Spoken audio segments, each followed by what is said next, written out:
Tersiar kabar bahwa Presiden terpilih Prabowo Subianto berambisi membentuk Zakon Kabinet alias kabinet yang diisi oleh profesional atau yang ahli di bidangnya. Wacana terkait Zakon Kabinet sejatinya bukanlah hal baru. Pasalnya, sejak zaman Presiden Soekarno, hampir setiap jelang pergantian pemerintah, Presiden terpilih selalu mengemukakan keinginan membentuk konsep kabinet berdasarkan ahli tersebut. Namun, pertanyaannya, mampukah Prabowo Subianto kembali mewujudkan Zakon Kabinet di tengah gemuknya koalisi pendukung pemerintah?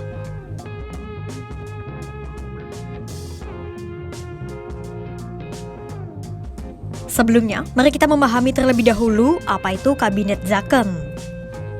Jadi, Zakon Kabinet adalah kabinet yang dibentuk berdasarkan keahlian. Alias, para menteri yang dipilih memang seorang profesional yang memiliki kompetensi di bidangnya. Misalnya Basuki Hadimulyono yang saat ini menjabat sebagai Menteri PUPR. Sesuai dengan latar belakangnya yang memahami infrastruktur, posisi Basuki sebagai Menteri PUPR sudah tepat. Sekretaris Jenderal Gerindra Ahmad Muzani pada Senin 9 September 2024 menyebut Prabowo sudah mulai melakukan penyaringan terkait orang-orang yang akan menjadi menterinya. Namun, nama-nama yang disodorkan berasalkan dari partai koalisi. Keinginan Prabowo Subianto membentuk Kabinet Zakon semakin licin dengan direvisinya UU Kementerian Negara. Melalui revisi itu, batasan jumlah kementerian yang sebelumnya maksimal 34 pos kini diubah menjadi tak terbatas sesuai kebutuhan Presiden. Pertanyaan selanjutnya, kenapa cita-cita Prabowo membentuk Kabinet Zakon perlu didukung?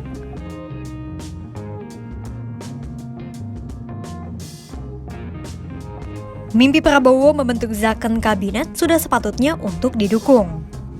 Pasalnya, dengan adanya kabinet ahli, para pembantu presiden akan bekerja untuk rakyat, alih-alih didasarkan pada kepentingan politik. Hal itu disampaikan oleh Direktur Eksekutif Foxpol Center Research and Consulting, Pangi Caniago, pada Rabu 11 September 2024. Pangi menilai, konsep kabinet tersebut adalah solusi terbaik bagi sebuah negara untuk menghadapi kompleksitas tantangan baik domestik maupun global. Kabinet ini diharapkan mampu meningkatkan efektivitas pemerintahan serta memastikan kebijakan yang diterapkan dapat tepat sasaran. Kabinet ini juga berpotensi membawa perubahan signifikan dalam tata kelola pemerintahan. Nah, peneliti senior Pusat Riset Politik BRIN, Lili Romli pun menyebut ada sejumlah kementerian yang perlu diisi oleh para ahli. Mulai dari Kementerian Dalam Negeri, Kementerian Keuangan, Kementerian Pan-RB, Kementerian ESDM, Kementerian Pertanian, Kementerian Pertahanan, dan Kementerian Investasi. Praktis, kementerian-kementerian yang berhubungan dengan daya saing. Namun, keinginan Prabowo membentuk Kabinet Zakon tak terlepas dari tantangan. Kira-kira tantangan apa yang akan dihadapi Prabowo dalam mewujudkan rencananya membentuk Zakon Kabinet?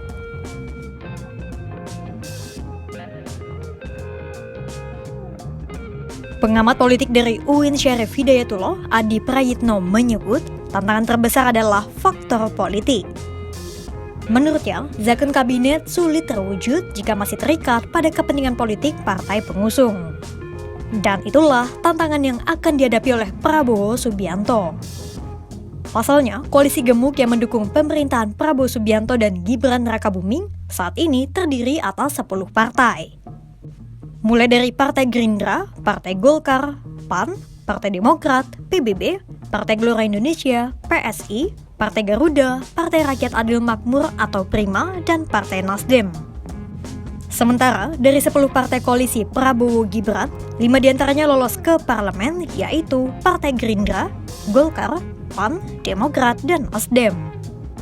Lantas, apa yang harus dilakukan oleh Prabowo?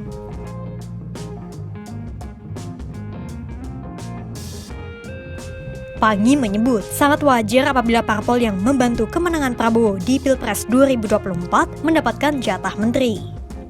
Namun, Pangi menilai Prabowo harus menyaring para pembantunya dan menempatkan sesuai keahliannya. Sementara, Lili Romli dari BRIN menyarankan Prabowo bisa mengambil jalan tengah 50-50.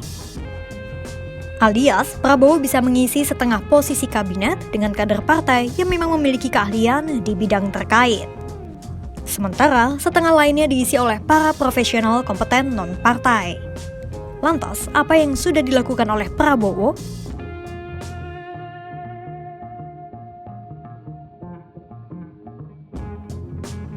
Berdasarkan pernyataan politikus Partai Golkar sekaligus Ketua MPR, Bambang Susatyo atau Bamsud, Kabinet Prabowo Gibran diperkirakan akan diisi oleh 44 menteri. Hal itu Bamsud sampaikan pada Selasa 10 September 2024 di GOR DPR Senayan, Jakarta. Bamsud bahkan memberikan bocoran siapa saja orang-orang yang akan terjaring ke dalam daftar kandidat Menteri Prabowo. Mulai dari politikus Golkar, Nusron Wahid, yang disebut-sebut akan mendapatkan posisi Menteri Ketenagakerjaan.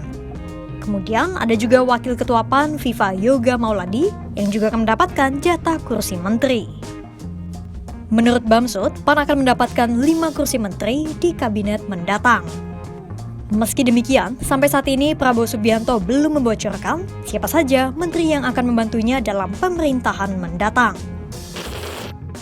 Nah, itu tadi sekilas soal wacana Prabowo Subianto membentuk zakon kabinet dan tantangan apa yang akan dihadapinya. Lantas, mampukah Prabowo memilih menterinya untuk mewujudkan kabinet tersebut yang ideal tanpa terbentur kepentingan politik? Simak terus perkembangannya hanya di kanal YouTube Kompas.com.